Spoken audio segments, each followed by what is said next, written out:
This week on Most Craved. Something about a Deadpool movie. I think the honorable thing for our species to do would be to deny our programming, stop reproducing, walk hand in hand into extinction. One last midnight, brothers and sisters opting out of a raw deal. On Most Craved.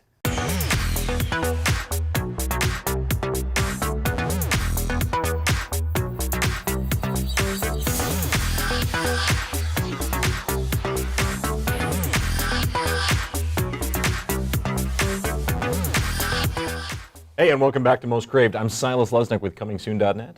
I'm Whitney Seibold, contributor to CraveOnline. And I'm William Bibbiani, also a contributor to CraveOnline, but I kind of run it and stuff.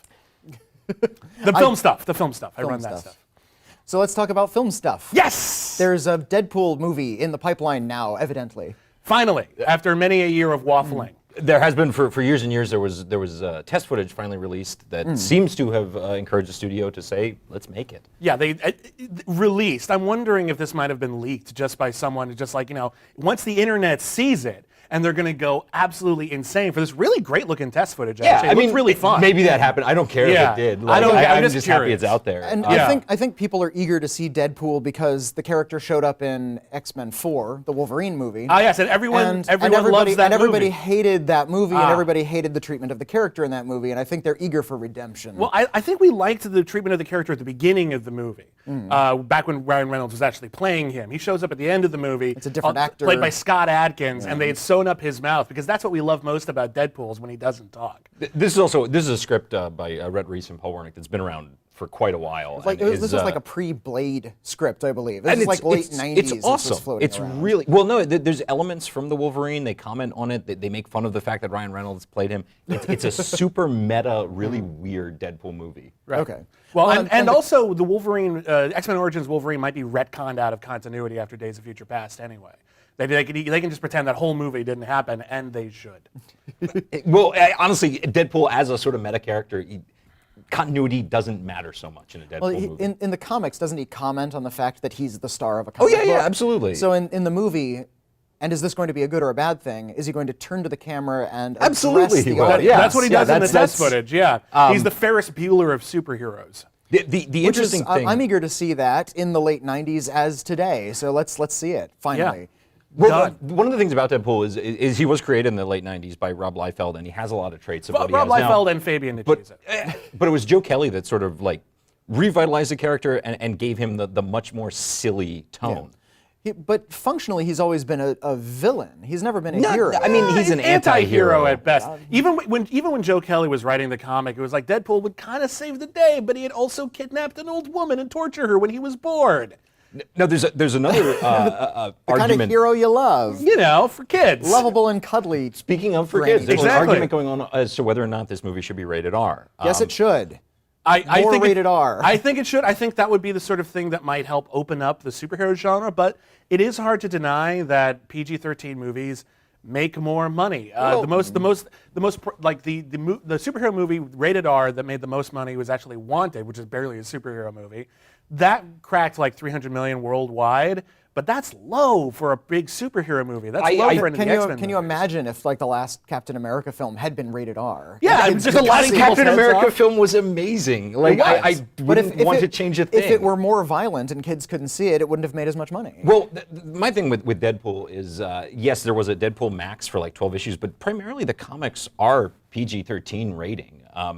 There's nothing so extreme. All comics are. Most superhero comics are. Marvel superhero comics. Which is, as much as I hate the idea of anybody being told you can't do what you want to do because there is this rating in place, I don't think there's going to be that much trouble if it ultimately goes a PG-13 route, and I get it. Well, and also PG-13 is really lenient now. You can have some horrific violence in a PG-13 movie. You just don't necessarily see the blood pouring out of a gunshot wound. Right. You can cut someone's head off as long as you don't see the open hole in the head. It's PG-13 is not little kid stuff anymore. It's basically we talk the MPAA down a bit. Deadpool could still be really horrifically violent. It just can't be gory. Although on the flip side of that, it looks like Suicide Squad is moving forward at the distinguished competition. I'm very excited about this. Which is David Ayer, it's hard to not imagine doing an R-rated movie. Yeah. I mean, he's also kind of hit and miss, so I'm kind of really eager to see, because he's done some a couple really good movies and a couple really garbage movies. So I want to see how he can handle something that's really out of his wheelhouse. He's only done Cops and Soldiers so far. Well, and Suicide Superheroes Squad is has really- that Dirty Dozen aspect to it. It's about a bunch of supervillains who are given a deal by the government. If you do a bunch of essentially suicide missions for us and survive, we'll cut you a deal and you can go free. And so these are bad people. These are people like Deadshot and I don't know, different variations of the Suicide Squad / Task Force. There have been different members in it. Deadshot, I think, is the main constant. So they can be repugnant, they can be vile, they could kill each other, and even then it could still be PG-13. Now, there was an episode of Justice League Unlimited that did the Suicide Squad, and it was They great. just did the animated movie. They just did the animated movie. The Suicide Squad has appeared on Arrow, and they got away with it just fine. Fantastic. I look forward to seeing it. I think David Ayer can pull it off.